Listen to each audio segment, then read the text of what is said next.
Ship-to-ship combat. Know thine enemy. A story by user Slow-Ad2584.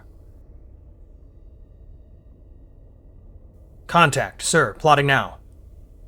In the gravimetric hologrid of surrounding space, a contact appeared on the edge of the field. Data points began to scrawl as they were determined.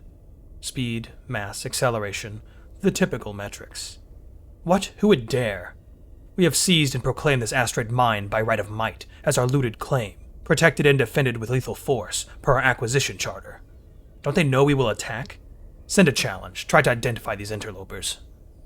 Sending now, sir. Ouch. Yep, it's confirmed human, sir, the comms tech said as he pulled his headset off in distaste. Already? How could you tell so quickly? There wasn't enough time to... The comms tech flicked a switch and the human's classical music song War Pigs was blaring over-amped on the speakers. The air raid sirens had just started. It remained a mystery how they managed to get the sound to over-reverb any speaker it played on, to thrum the space around it with that horrifying sub-audible distortion pulse. I take it that damned song is blasted out across all frequencies? Yes, sir. Standard human electronic warfare whiteout jamming particles. They are looking for a fight, and are doing the very opposite of keeping any of it a secret. The captain didn't want to admit the chill that ran down his spine, nor the grudging respect for the particular no-mucking-about way of spatiopolitics. But he was prepared for this, was expecting it. The humans would not just let a pixie dust endorphin crystal mine slip out of their hands. He knew there would be a standoff at some point. He just didn't expect it to be quite so immediately. Red alert! Overcharge the accumulators for hotshot particle lances, and prep the torpedo swarm macropods for resident shatter pattern detonations. If they want to fight, well, they've got one today, he proclaimed proudly in his practice motivational speech, proud to see his crewmates in the CIC hop in their seats in suitable nerdy eagerness.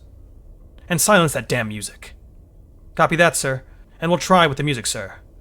The captain knew that damn song seeped out of everything, and it was near impossible to completely silence. Proximity sensors, turbo-lift door sensors, servo motors, literally everything that can receive an EM signal and make a noise was dumbing along with that insidious beat. It was literally everywhere, in everything. Damn the human Psy-War department. As the captain cranked himself into the command chair with its many straps in preparation for high-G maneuvering, he ratcheted his eye-stalk Oculus into place to receive direct CIC data during the upcoming battle.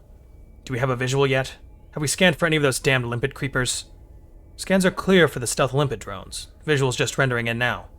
The captain adjusted his Oculus a bit, as he prepared to focus intently on this human threat. Let's see what we've got here. Is that a battle barge? A party crasher jump mini-carrier? Or one of those... Well, that's a weird one. He fidgeted with the Oculus, taking zoomed in and rotated views of the approaching ship. It looked like a freighter without any cargo containers. But the captain wasn't going to take that fact lightly. There were many horror stories of human Q ships that looked like common freighters, but were actually pop-up turret ambush convoy escorts. Indeed, this freighter showed the typical human light point defense weaponry festooned all around it, that were laughably anything but or merely point defense. But something was weird about it. Can we confirm the center of the ship is... empty? Yes, sir. The typical cargo and tankages are missing. There is only hull-framing spars connecting the fore and aft sections in wide arcs.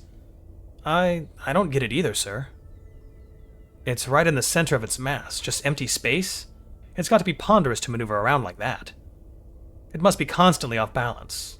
Well, shipmates, we look to be fortunate this day. Not a warship, just a freight hauler. Prepare to engage. As the ships closed on each other, the captain grew concerned.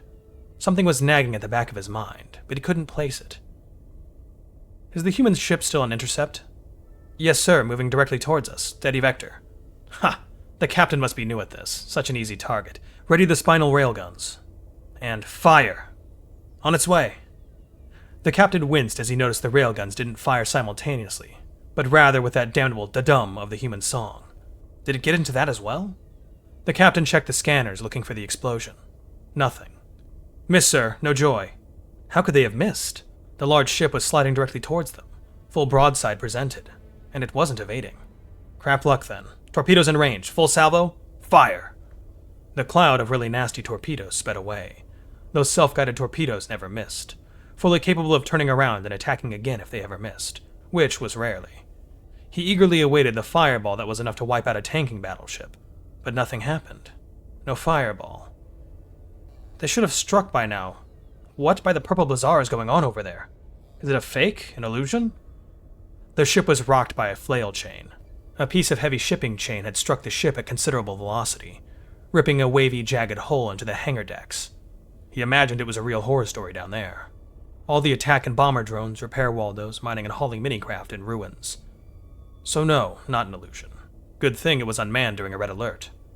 Evasive maneuvers, all main batteries free to engage. Fire at will. The human ship was coming into view. All of the fire from the captain's ship converged on the human ship. How could it possibly... There was no confirmed dings of a successful hit. They were all missing? Yet they were getting struck in return. The lead-hose human point defense macroparticle accelerators were beginning to reach, waving tracery lines of destruction wherever that pencil-wide stream of fast-moving lead found itself. The captain knew it wasn't a literal laser of lead hitting them. It's just that the human gun put the bullets so close together that effectively, his idle thoughts were ripped away as the lead hose skidded across the CIC viewport window, blasting it out, and throwing the CIC into a vacuum for a moment before the blast doors slammed shut, sealing the window. They were close, too close. Their point defense guns will tear anything to shreds given time. Condition black, fire everything! The sound of hundreds of gun positions firing as fast as possible thundered through the ship. The captain tried not to notice the gun's musical similarities, and got a good look at the human ship as it pulled up next to his ship.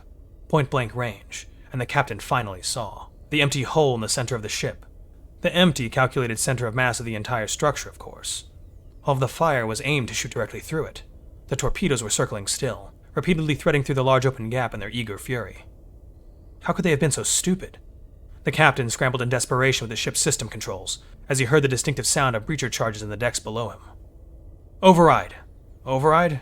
Manual control. Oh, where is this stupid option? A voice cleared his throat from the back of the CIC. The captain looked up from his searches, to just then notice every crew member was standing with their hands raised over their eye stalks. You know, Captain, sir, manual is actually a human term. Man-uel, ancient Greek or something, for of man or by man. Heck, I don't know. Probably speaks to why your system didn't have it, though. But anyways, order the ceasefire and stand down to surrender your ship, sir.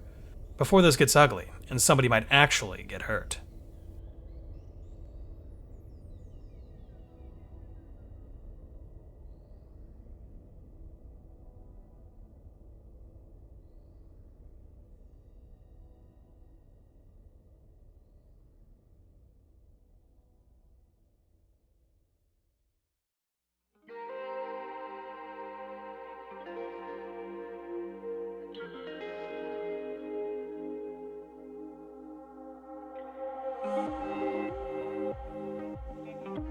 Hey everyone, thanks for watching. If you're new here, welcome aboard. Check out the description for the story, and join the Discord if you like. Consider supporting the channel and the author as well. It's a dangerous world out there, but remember to be brave and look up to seek the stars.